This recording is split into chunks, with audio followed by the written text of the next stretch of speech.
everyone. Good evening. My name is Leo Hayat. I'm the spokesperson of the Ministry of Foreign Affairs. I want to thank you all for joining us today on another event, or another briefing from the Ministry of Foreign Affairs. Today, we will change a little bit the format of the briefing, and we'll start with a statement by the Foreign Minister of the State of Israel, Mr. Eli Cohen, following by a briefing of the IDF spokesperson representative, and also the stories of two families. We know that the Foreign Minister of the State of Israel is extremely busy in those days, so without further ado, I will give the floor to Foreign Minister of the State of Israel, Mr. Eli Cohen. Thank you. Thank you, Lior, and thank you all for joining us. Actually, this is the second week which we are speaking. In the previous time, the first day, we did not have the full picture. Since then, we visit a lot in the south with a few foreign ministers that join us. And we saw the massacre and the pictures, and we heard the stories that no words can describe the atrocities and the viciousness of the Hamas. I think that President Biden said that Hamas is worse than ISIS, and he's definitely right. I don't think that ISIS beheaded small children, binding their hands and cutting their heads, murdering entire family. Right now, we have more than 1,300 people that murdered, and approximately 200 people that took in hostage, and we are in a war. Let us have no doubt that Hamas will be defeated. Gaza will no longer be a threat for Israel and for anyone else.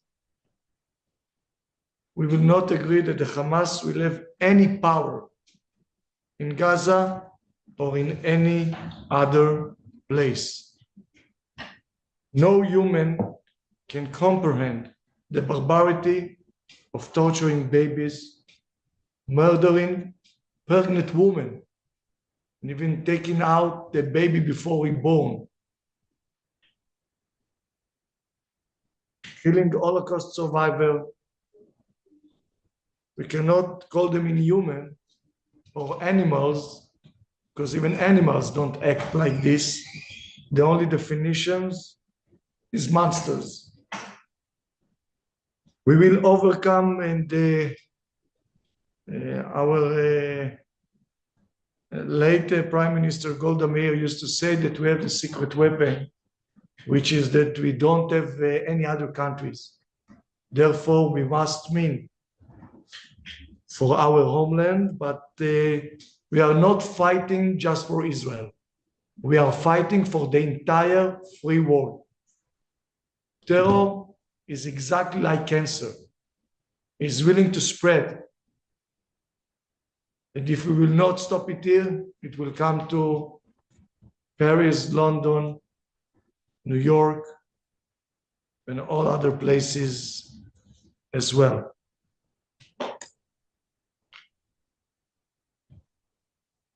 So far, we have eliminated more than 1,000 terrorists, among them senior terror commanders whose hands are covered with blood.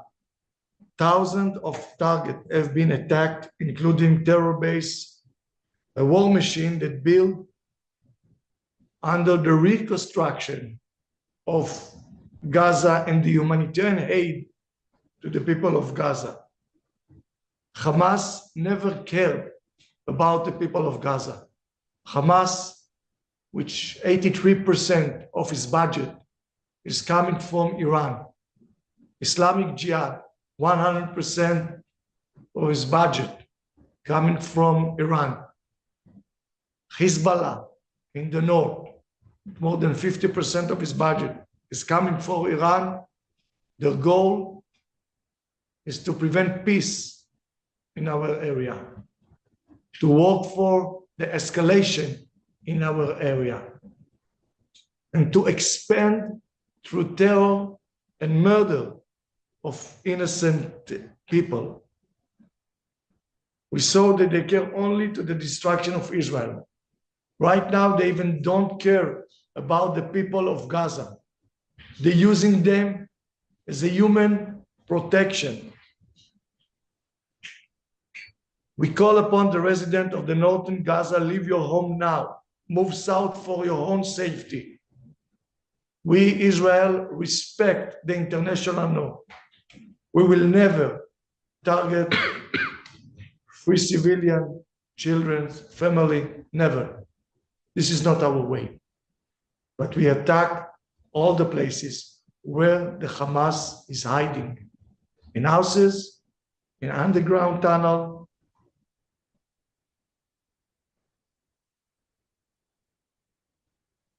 Israelis enjoy a freedom of action and international legitimacy.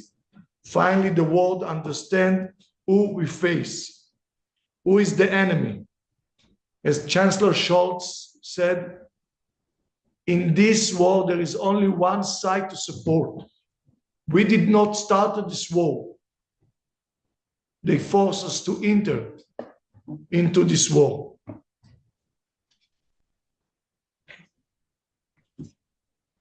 We accept the international community to support us as we fight Hamas and Islamic Jihad. We want more secure region for Israel, for the Palestinians as well, for the entire region.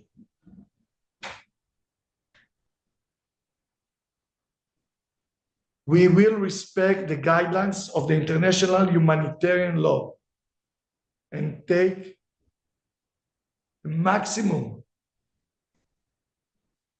precaution in protecting innocent civilian population. As I mentioned, we are targeting Hamas, and we are focused only on them and their leaders.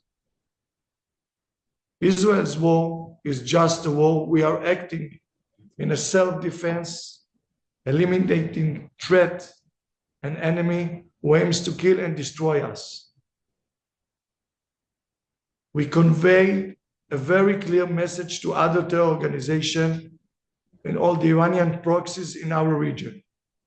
Israel is actually the last frontier of the West. If you would go east for us, you will not find any democracy till India. We actually surrounded by 3 Islamic caliphates, which the Hamas, the Islamic Jihad, and Hezbollah, as I mentioned, all of them are proxies of Iran in our region.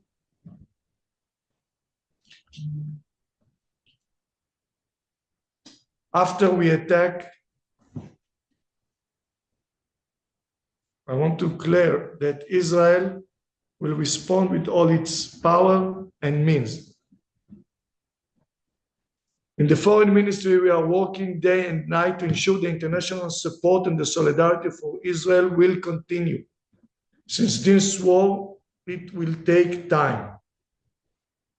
There is a strong understanding internationally that Hamas need to have no power and no possibility of continuing, and we don't want to have any periodical cycle of violence. We would like, of course, to thanks to the United States President Biden, who's supposed to visit Israel tomorrow morning, Secretary Blinken. I just received right now Chancellor Scholz, who came to Israel, the Prime Minister of Romania, who've been here a few hours ago as well. We visit in the southern city with the Foreign Minister, cleverly from Britain, Colonna from France, Germany, Italy, Czech Republic. We have conversation with more than 40 different countries. I also would like to update you that I had even conversation with the Arab and Muslim countries, which they understand that Israel and those countries which we already have peace agreement, and probably country which we will have a peace agreement in the future, share the same threats of Iran and Islamic radical terror organization. Just remember that the ISIS was against mainly the Muslim population just a few years ago. And now Hamas, Jihad, and Hezbollah, they are against Israel.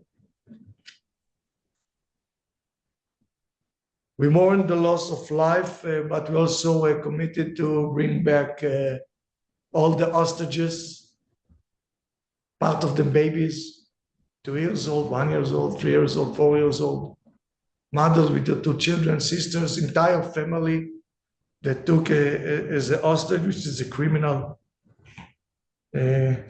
crime. I want once again to thank for the solidarity and support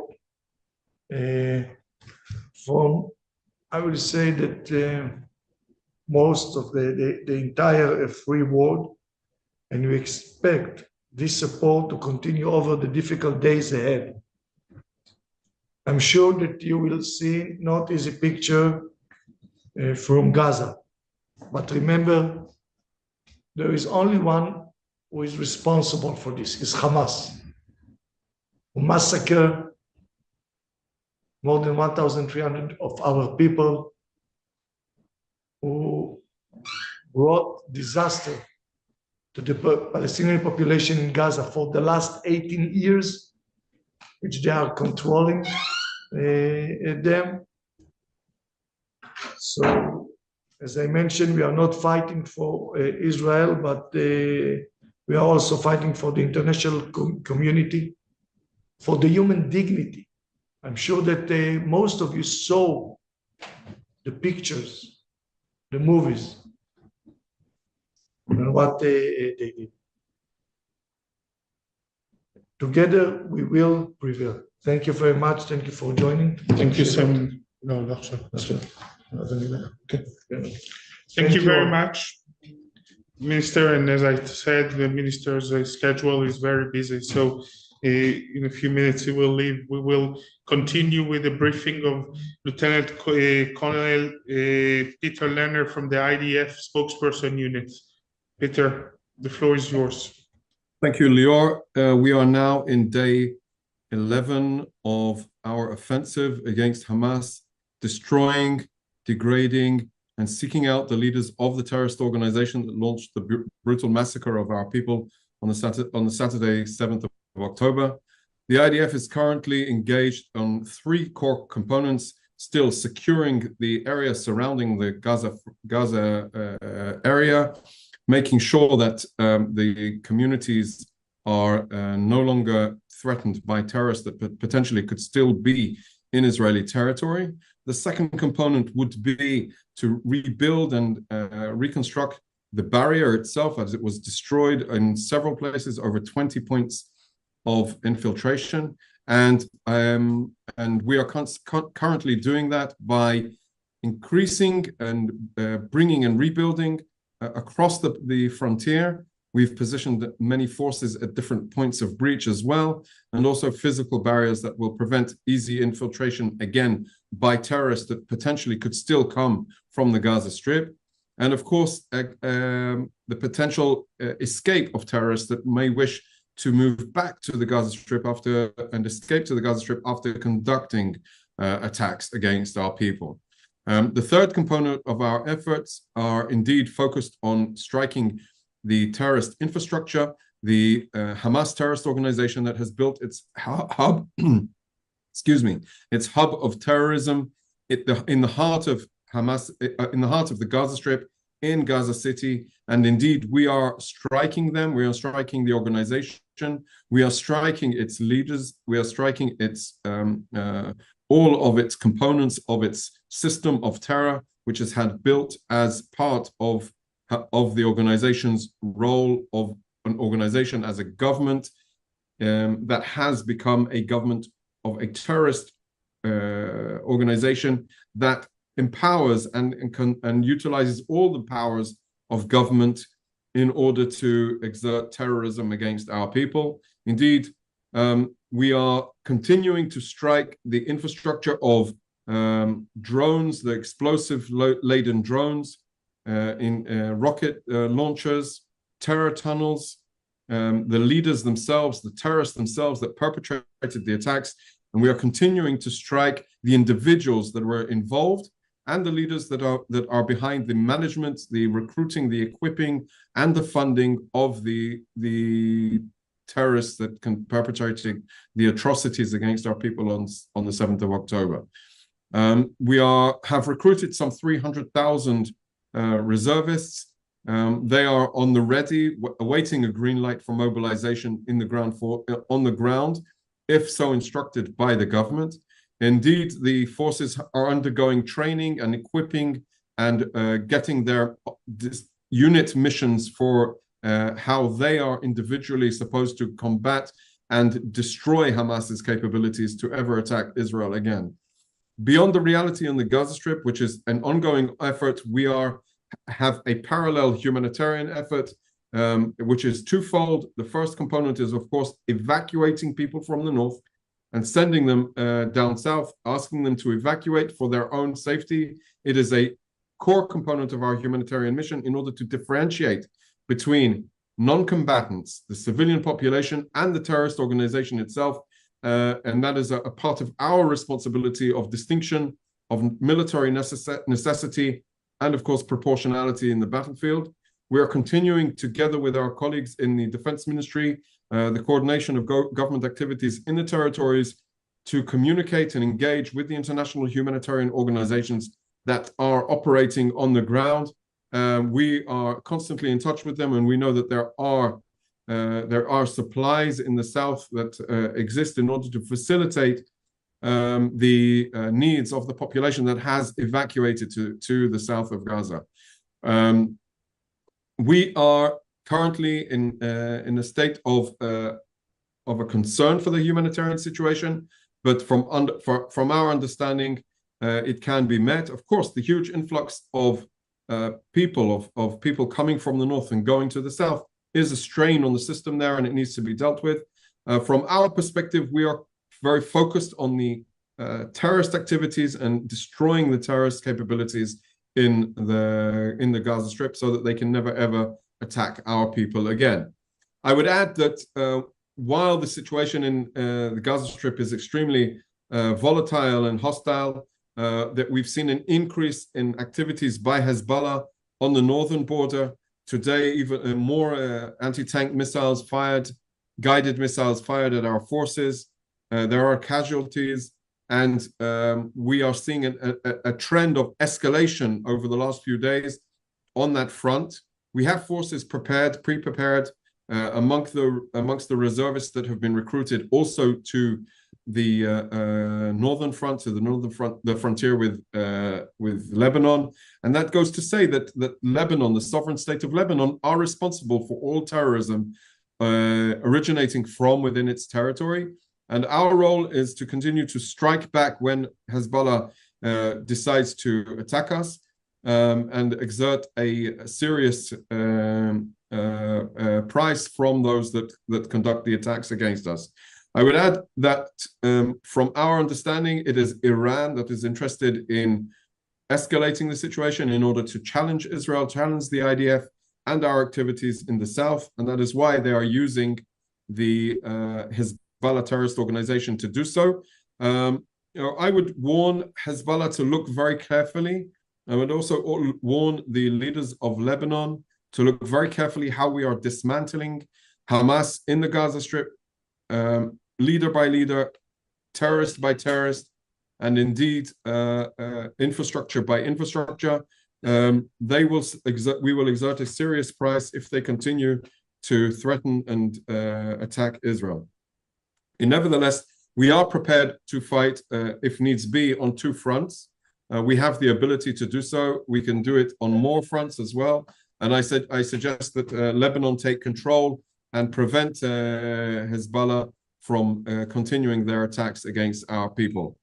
The IDF is continuing in its defensive capabilities as well, with a strong home front command that continues to operate in order to safeguard people. This is precisely what Israel does.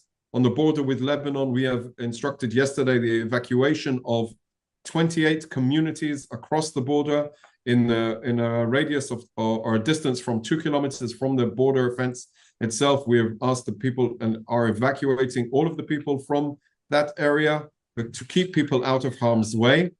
The Home Front Command is issuing instructions to the civilian population every day in order to safeguard people's life. And as a note, for those of you that perhaps are here in Israel, if you have, you should download the app and also keep up to date with the instructions directed by the Home Front Command. As we look forward, we are preparing for a potential ground operation, awaiting a government decision. The troops will be prepared. We are taking the necessary steps in order to be prepared for a ground operation, including the ramifications of that and the challenges that it poses in mobilizing within the civilian arena. I'm happy to take questions at the response of Lior. Thank you very much. Thank you very much. We will take 2 questions for Peter now, and we'll move to the second part because Peter cannot stay with us. I see that Naomi raised their hand. Is that a question for Peter? I was hoping to ask a question of Minister Cohen, if that's possible. Well, the minister is no longer here. I can answer for him later on. Paul, do you have a question for the spokesperson of the IDF? Yes, I do. Many thanks, Lior, and thank you for doing this, Lieutenant Colonel. A couple of questions, if I may. You talk about your concern for the humanitarian situation in southern Gaza, and you say that it's a strain on the system there. You seem to be having a rather different description of the situation there from the agencies that are on the ground, who are describing it as absolutely catastrophic. What do you know about the situation there that they do not? And secondly, when you get an opportunity, if it arises, to conduct an operation in the northern part of the Gaza Strip, when that is over, do you then turn your attention to the south, where the vast majority of the civilian population is now residing? Thank you, Paul. It's not what I know. We know where we began, and we know the alternatives. The IDF is conducting operations. So the alternative for people not shifting to the south is a much worse situation where the IDF is conducting its operations in accordance with international humanitarian law and the laws of armed conflict in the understanding of distinction, military necessity to achieve our military goal, and finally the conditions of proportionality in the battlefield. Paul, I would say that we are currently, as I said, engaged with the international humanitarian organizations. We have a good grasp on what supplies exist in the south. We also are aware that UNRWA yesterday put out an announcement. The UN Relief Organization put out an announcement that Hamas had actually commandeered a huge stockload of fuel and also medical supplies. The fuel could have kept the water running in Gaza in the southern Gaza for 6 days. So the reality on the ground is mustn't be oversimplified, and I'm not oversimplifying it or belittling the humanitarian circumstances on the ground, but I am saying we are at war. This is not a tit-for-tat conflict like the past. It is a dire situation, and things are going to change. So we need to realize, and I would suggest that the statements the international organizations are saying and putting out need to be in the context of a war, not a limited conflict, but much broader scale conflict with a much, I would say, broader mission and goal that the government has given us. So, of course, the situation is going to be worse than it was in the past, but our mission is to differentiate, and that's why the people have been evacuated toward the south. Thank you. Any more questions for the spokesperson of the Ministry of the IDF, Manish? Or, please. Sorry. Please unmute yourself. Sorry. Manish, we can't hear you.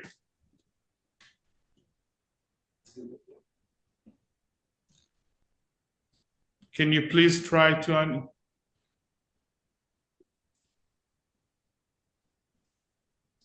Sorry. Okay, try again. No, unfortunately, we cannot hear you. Okay, so BTV, yes. I hope you can hear me. Thank you for your time. Yes, we can. Do you have any information, trustworthy information regarding a Bulgarian citizen being taken as hostage by Hamas? It was breaking news from Wall Street Journal, and they quote officials, probably a female. Do you have any info about that? And how do you respond to the allegations by Human Rights Watch and also Amnesty International that the Israeli army is using white phosphorus against civilians? Thank you. So I won't comment on the issue of the hostages and their nationalities. That's not information we are distributing. We are, except for the number of hostages that we are and have notified of 199 hostages. Other than that, I prefer not to speak about the hostages. Regarding the claims of white phosphorus, there is no, the IDF has made adjustments in its arsenal so that there are smoke rounds that are distributed that do not include white phosphorus. And I would say that even the use of white phosphorus is not unlawful in the laws of armed conflict and international humanitarian law. They just need to be used in a certain situation. I can't confirm that there has been any use of white phosphorus at this time. And the fact that an organization is saying, yes, this is based on this image or that image does not necessarily mean it's true. And I would be very highly skeptical in anything they're saying anyway. Thank you. Yeah, I mean, I want to add to that. Both organizations you mentioned that are so-called human rights organizations are known anti-Israeli organization with anti-Semitic messages, and since they've said nothing about over 1,300 civilians that were murdered by Hamas terrorists, I think their credibility in this situation is zero. And if they want to call themselves human rights activists, they have to talk about human rights on both sides. Those are anti-Israeli and anti-Semitic organizations. And I don't have the time to elaborate on that. You can look for my name and the name of those organizations and Google, you'll find the full explanation of why I'm saying that. I want to thank now Lieutenant Colonel Peter Lerner for being with us, and we'll move to the third part of this press conference, and I'll invite Renana Gome to join us. Renana, thank you so much for being with us today. Thank you, Leo, for having me. Please tell us your story. My name's Renana. I used to be a member of the communal community of Niros, which is just over the Gaza border, until 11 days ago. My children were at home at my place alone. It was their weekend with their father, and I was on another kibbutz nearby, another community, just 15 minutes drive, which was also attacked so far. 6:30 in the morning, we woke up to the red alert, which we're all unfortunately used to. And, you know, it was very scary, but I thought, okay, we can deal with it. I called my boys just to see, they're 12 and 16.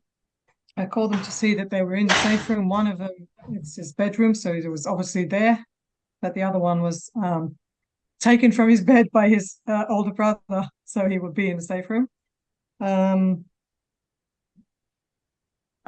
passed, and I was on the phone to them every few minutes to see they were all right. And at a certain point, they heard they started saying that they hear gunshots outside, and I was telling them, "Oh, it's the army, you know, defending you." I could hear gunshots outside the house I was in as well, so I realized it wasn't just another rocket attack like we're unfortunately used to. A couple of hours went by, and then I was on the phone to them as I heard them say that that someone breaking the door. I got texts from all over, other members of the community all over, saying that terrorists are walking around freely, trying to break into houses. I tried to get help to send them a neighbor or anything, but no one would go out because there were terrorists outside. Later, I found out there are 100 terrorists walking around freely, breaking into houses and taking people hostage.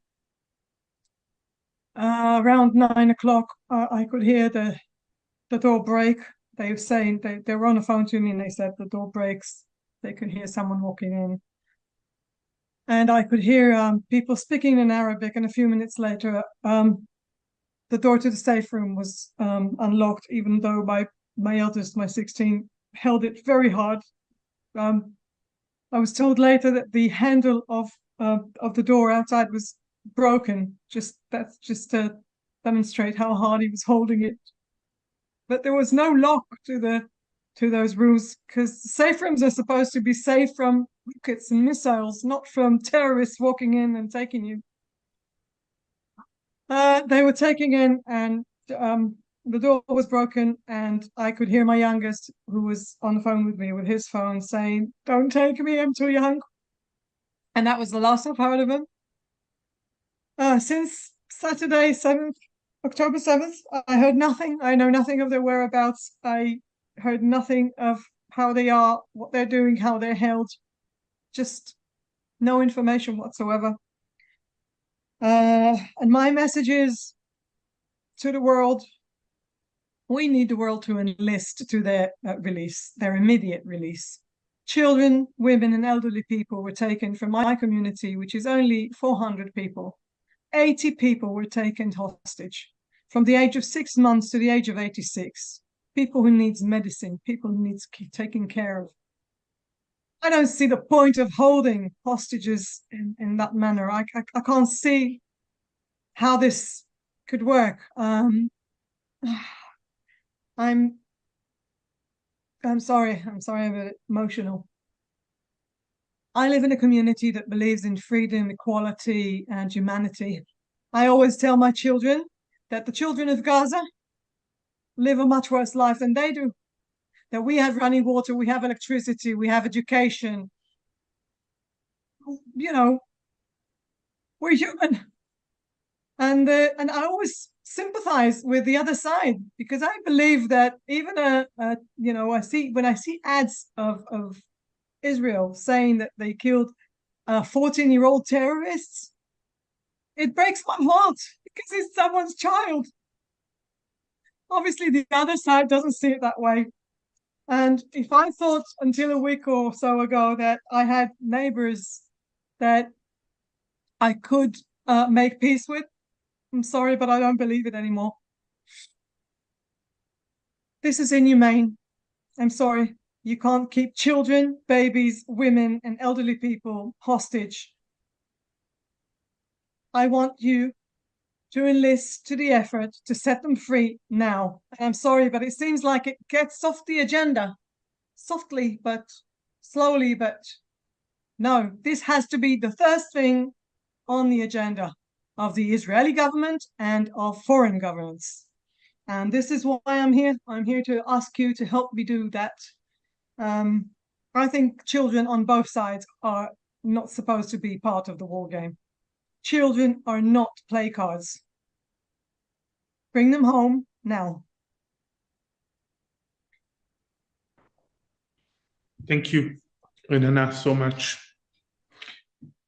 for your words and your message in these tough days. The next speaker will be Shaili Atari. Shaili, thank you. Thank you so much for being with us. Oh, yeah, I will read a moment. Okay.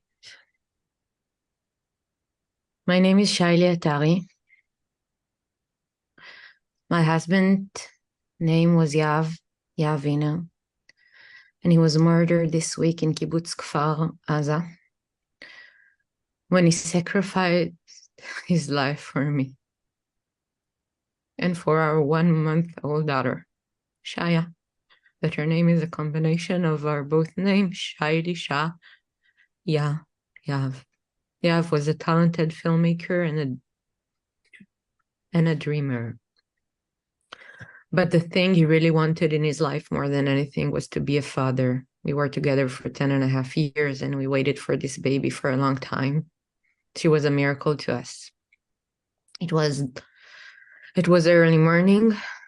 Our green kibbutz was quiet, and Yav woke me up for my shift with Shaya. He told me that she would wake up and want to eat shortly. She didn't have time to wake up because suddenly a massive attack started. I ran to the safe room, which is our bedroom, and locked the iron door behind me. I was gasping for air, and he tried to figure out with his friends on the WhatsApp group what is going on. People started writing that they hear gunshots outside of their houses. And then we understood that there is an infiltration by terrorists. We suddenly realized that our dog Buckley is not in the safe room, and Yav wanted to go outside to get him. I was so scared to death, and I begged him not to leave the room, but he didn't listen to me. Yav opened the door and I went to bring him inside. When he came with Buckley, he tried to calm me down and help me breathe. And I asked him, Mommy, are we going to die today? And he told me, we're not gonna die today.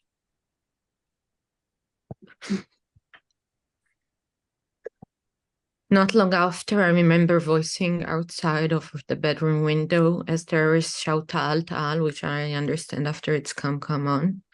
They told each other to come to the house to kill the people, and they said hello, they laughed, I remember. Yav and I switched to sign language. We tried to not make a sound, but we wordlessly concluded an agreement. It was, you're holding the door, I'm with the baby. Suddenly, they didn't came from the door, so suddenly the window was open. A hand came through the window and moved the iron rail of the safe room. It goes like this, and Yav pushed the iron rail against them. We didn't have time to say goodbye. Barely a glance, and Yav needed to stop the terrorist with his body. Yav with his hand. Sorry. Yav sacrificed his life for me and Shaya, so we can escape from there. I took Shaya on my hands. I opened the safe room door, and then I ran through Shaya's room, and then I opened an accordion plastic room that you need to, a lousy one. I went through the entrance door and ran away with no shoes. I am disabled in my left leg. I'm limping, or every day I'm walking with a stick. With a cane. A cane. It didn't allow me to run fast, and I had to run when terrorists are shooting me and the baby. I heard the shooting behind me. I was the only one outside. Everyone, they told us to stay in the safe room and don't go out, don't open the door.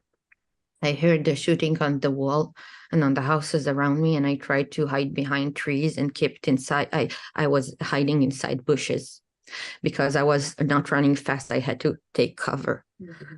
The terrorists wouldn't leave me alone. They kept hunting us. I heard the voices calling Ta'al, Ta'al, moving more towards me. I tried to knock on the windows of the houses, but I knew that if I would say Shaili, they would hear me and they will come. They will know where I am. I walked through several yards until I found a guarded shed. that was open.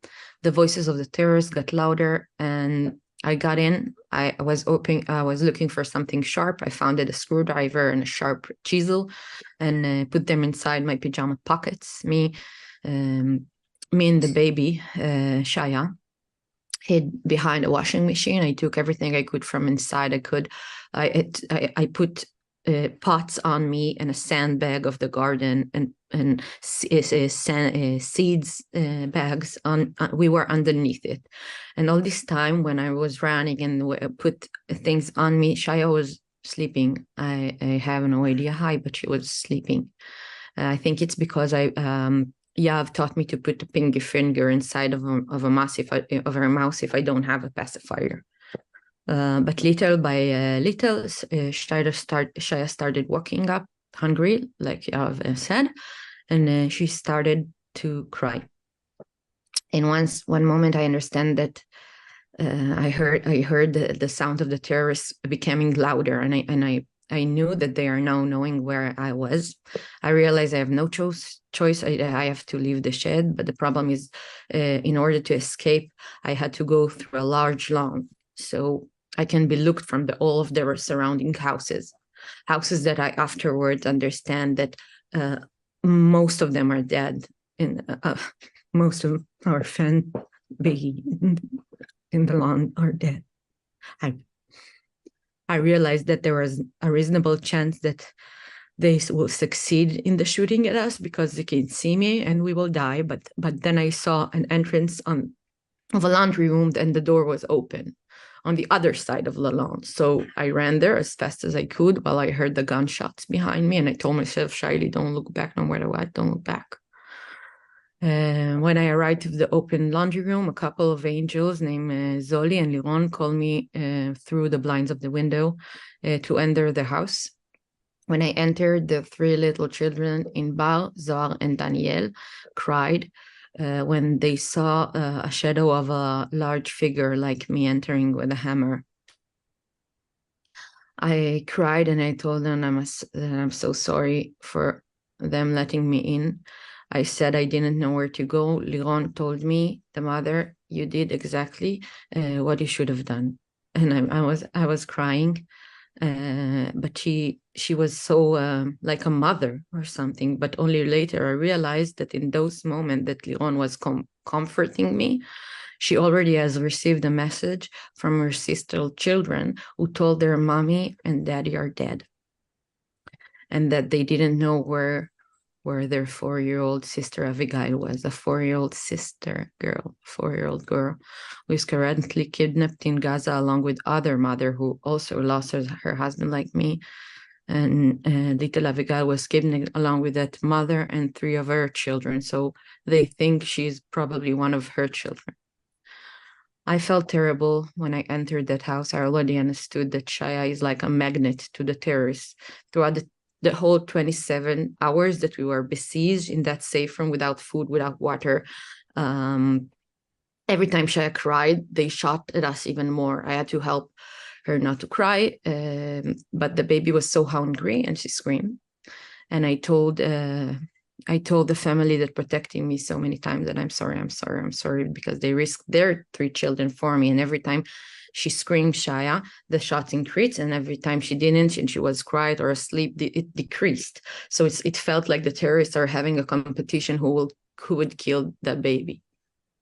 Finally, after 27 hours, we figured out, we managed the army managed to rescue us, but Shaya was already apathic. She was dehydrated, so that in the hospital, they said that she's crying with no tears. I have no tears in these days. I feel like I cry so much. I have no tears like Shaya.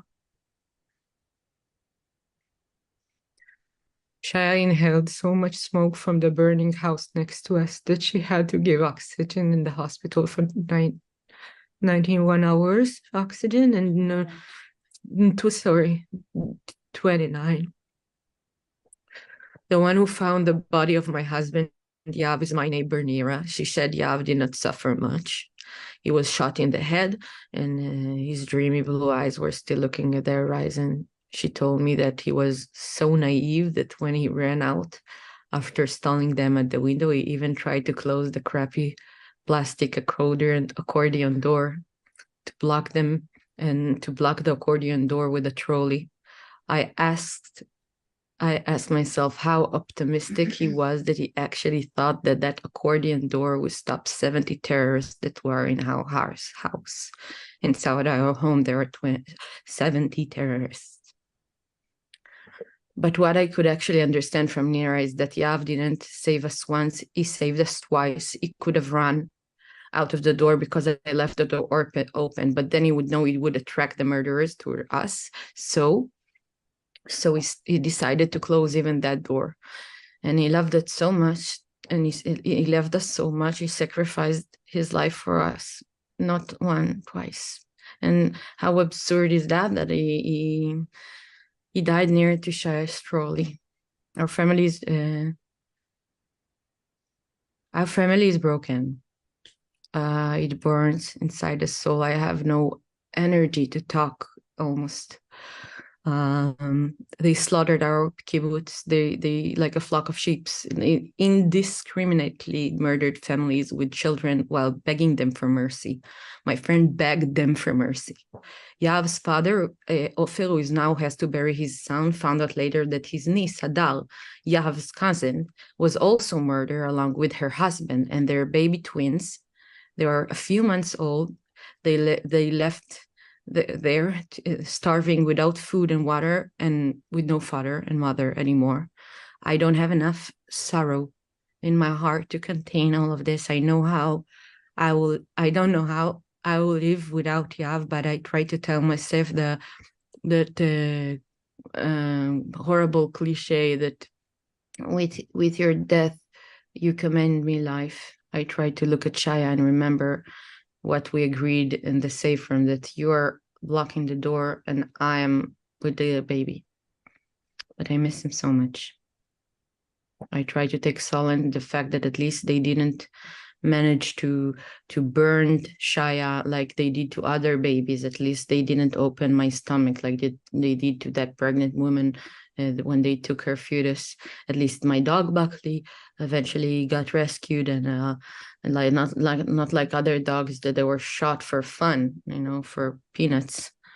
I don't know how any human being can do such a horrible things.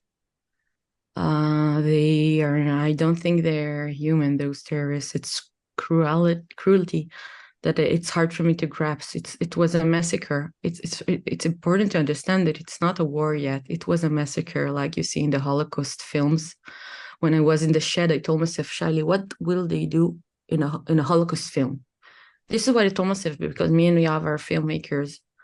And I know that the bodies of my neighbors, for example, was dismembered. And so it was impossible to recognize the body, and they were butchered. My husband was able to recognize. He was lucky, but I feel like, is this luck? I mean, why? Because we were Jews? So what? If we are Jews, it's okay. It's okay to do such thing. It's okay to rape a woman and put her video on Instagram, leaving her tied up to Gaza without clothes. It's okay to kill babies because we're Jews. Does it seem human to kidnap children and torture them and put their videos outside? Does it seem human? The world should see those crimes and be shocked and realize that they cannot condemn. That if they don't condemn it, they will be in the wrong side of the history, because there is no justification to such a murder of civilians, and Hamas must be stopped. I think it needed to be understood that Hamas is not a movement and it's not a government. I know there are good people in Gaza, and I know they don't want Hamas to be in their government. I know, because it's not human I know they are terrorist organization. I saw it in my eyes. And I know that there are kids over there that want to go to just a university and want to live like we do, but they cannot, because it's a terror organization. So that's it. I don't, oh, sorry. Sorry, I'm angry. Sorry. That's it. Thank you.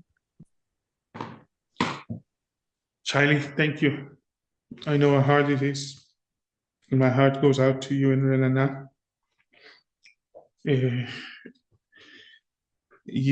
Since we heard the foreign minister in the beginning, I will skip the message from the foreign ministry and I'll go back straight to the Q&A. We have a few minutes left for this press conference. Paul.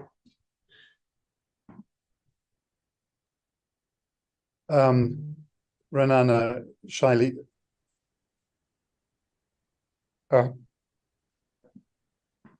thank you for sharing your stories, for being so brave. Our hearts go out to you everywhere. I just have one question, perhaps mostly for Renana. What is your hope now in terms of getting the hostages back? Would you prefer if your government waited before invading for a while? What's your advice, if I can presume to ask for your advice on what should happen now? Unfortunately, they don't.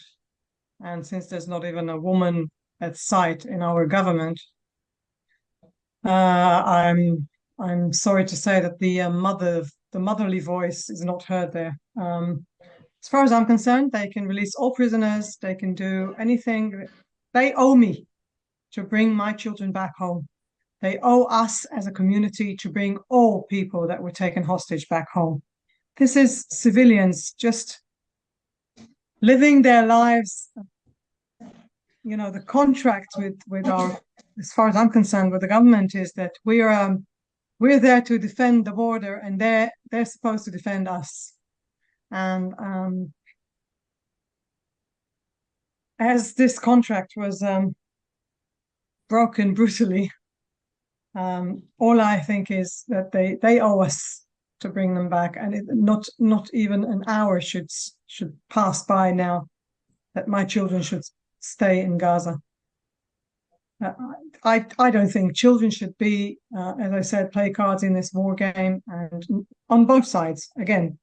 And I expect my government to bring them back now. End of the story. Period. That's what I expect them to do. The way to do it is not for me to say. I'm not an expert. But I hold them responsible. Just as I hold Hamas responsible. Let's not get it wrong. I mean, I just want to say that the IDF puts head cameras on soldiers to make sure that they act and obey the rules of war. And those animals were wearing head cameras so they can film and celebrate murder and rape and kidnap. I'm sorry, but there's no human values behind these people. I don't know what mother raised such children, but I'm sure she should be ashamed of herself. I'm hoping for a better future and a better generation, both in Gaza and in Israel. But I must say that this hope for peace, as far as I'm concerned, is gone. And all I want is my government and your governments to bring my children back home. Now, I hope I gave you an answer. Thank you, Renana. Naomi? Thank you very much for taking my question. My name is Naomi O'Leary. I'm with the Irish Times. Thank you so much to Shaili and Renana for sharing these absolutely horrific stories, which I'm sure have horrified everybody who heard them. In my country, Ireland, there's been unanimous condemnation and revulsion at the Hamas attack. My question is for the spokesman for the Foreign Ministry, because alongside that horror and revulsion, there is also deep concern about the Israeli response, which has been articulated by our government and most recently by our president. They distinguish between Hamas and the Palestinian people in general. And yesterday, our president said that he was very concerned that the Israeli response had left the norms, post-war norms about the protection of civilians in tatters, because he said that it was the announcement that 1 million people had to be displaced was an announcement of breaking international law in advance, which is forced displacement is the law he's referring to. So I was just wondering if the Foreign Ministry has a response to those criticisms from Ireland, and if it is, whether you could share it with me. Thank you very much. First of all, I would like to say that I've heard people in Ireland, I was interviewed there. The first sentence you said is not entirely correct. I'll start by saying that.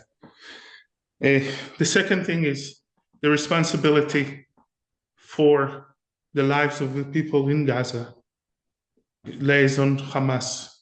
Israel is trying to do everything in its power in order to prevent civilian casualties. You talked about displaced people. In Israel, we have 500,000 of displaced people, people that live close to the Gaza Strip and people that live close to the northern border. I wish you would mention them too. I wish when the Irish Times talk about what happened in Gaza, we'll put it into context, because we're not just attacking Gaza. It is a result of a barbaric attack by an ISIS-like terror organization. And I wish that every journalist that talks about what happens in Gaza today will say the why, not just the what. Because Israel did not want this war. It was forced upon us. It was forced upon us after a brutal massacre. That the last time we've seen such a massacre was the Holocaust. 1,300 Israelis were butchered. There was a music festival next to the border with thousands of young people celebrating life, music, and love. We found 260 bodies of young Israelis that were massacred, executed by those animals of Hamas. This is the enemy that we're fighting. We have asked civilians from the city of Gaza to leave because we don't want them to get hurt. Hamas is blocking their roads. Hamas is stealing fuel from hospitals and from the international organizations to keep his terror machine alive. Hamas is abusing his own people. As the foreign minister said in the beginning, our goal is to eliminate Hamas control of the Gaza Strip. Once we do that, the first one that we should celebrate it are the civilians in Gaza. I'm sorry to say, we feel bad for every civilian life that is lost. But we have to defend ourselves. And we do that under the international law. Thank you. Next question. Aline. Hello, thank you for your time. Alin Borcea from Digi24 in Romania. Two questions, actually. Is there any scenario in which the civilians left in northern Gaza would be treated as enemy combatants? And the second question, half of the citizens now living in Gaza have been born since Hamas has taken over. Most likely they are indoctrinated by Hamas, went through Hamas-run schools and learned from Hamas textbook. Are they gonna ever be good neighbors that don't want to kill Jews? Thank you. I wish I had an answer for your question. I really don't know. I really don't know. The amount of hate that causes thousands of terrorists to burn kids, massacre families in their homes, execute young people that went to a music festival is unacceptable. We will never treat civilians as combatants. Our only goal is the Hamas terrorist and its infrastructure. We're doing more than any country in history to prevent civilian casualties, both in the Israeli side and in the Palestinian side. But one thing that we failed to mention that during the last 11 days, Hamas shot over 6,000 rockets from the Gaza Strip on Israeli civilians. Each and every rocket Hamas launched from the Gaza Strip is a double war crime. First of all, because they are targeting Israeli civilians. And secondly, because they are hiding behind civilians in the Gaza Strip. This is without mentioning the crimes against humanity that they committed. This is not just an Israeli war. This is a war of the Western free world against brutality, animal-like terrorism. And we will win this war. Arton?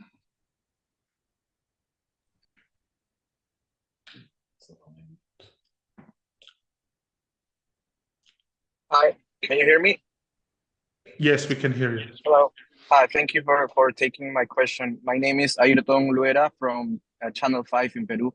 So I would like to know what's the situation in Rafah, because the Palestinian ambassador here in Peru, he just announced that Israel is attacking the border between Egypt and Gaza, and it's also not allowing civilians to pass to Egypt. We are very concerned about this because there are two Peruvian families there in Gaza trapped, and they can't leave. So I would like to know what's the situation there. Is there any chance for an humanitarian corridor maybe? And also some countries in the United Nations organization are calling for immediate ceasefire. What's your answer for that? Thank you. The first thing I'll say, I have no more information about the Rafah crossing. It's not controlled by Israel. We have seen in the past that Hamas is trying to bomb the escape ways of civilians in order to keep them in as human shields next to their terror infrastructure, knowing very well that the international community will not condemn them, unfortunately, like some presidents that were mentioned before, but will condemn Israel for trying to defend itself. I don't think this is the time for a ceasefire. Israel was attacked brutally. It's still being attacked. While we are sitting here in Jerusalem, the cities of Rishon LeZion and Holon that are in the center of Israel were bombed by Hamas. Again, double war crimes, each and every missile. This war will be tough and will be long, but we will have to win this war, because we cannot allow a reality that on the other side of our border there are monsters that are coming to kill us, butcher us, execute us. There is no way Israel could allow it. Nelson.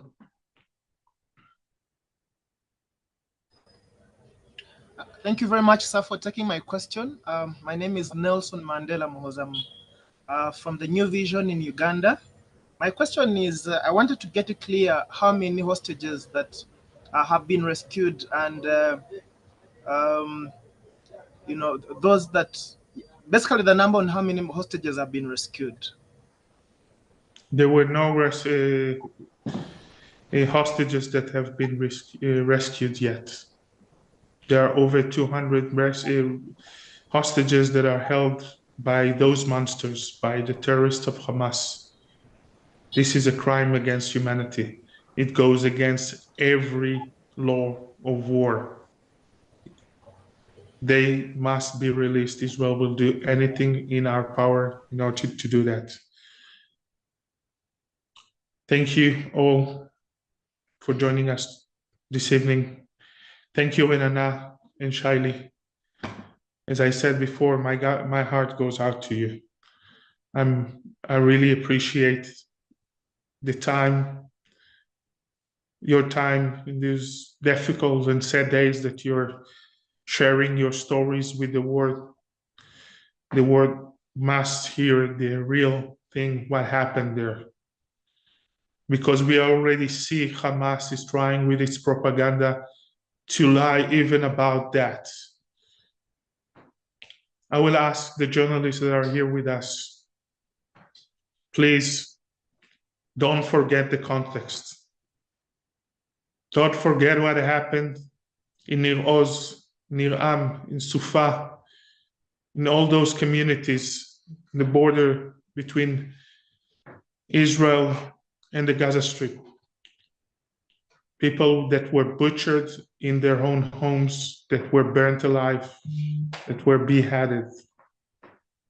Don't forget them when you talk about the situation in Gaza, which I know it's hard. Don't forget the reason why it happens. Thank you, and hopefully we'll see you in the next day with better news than that.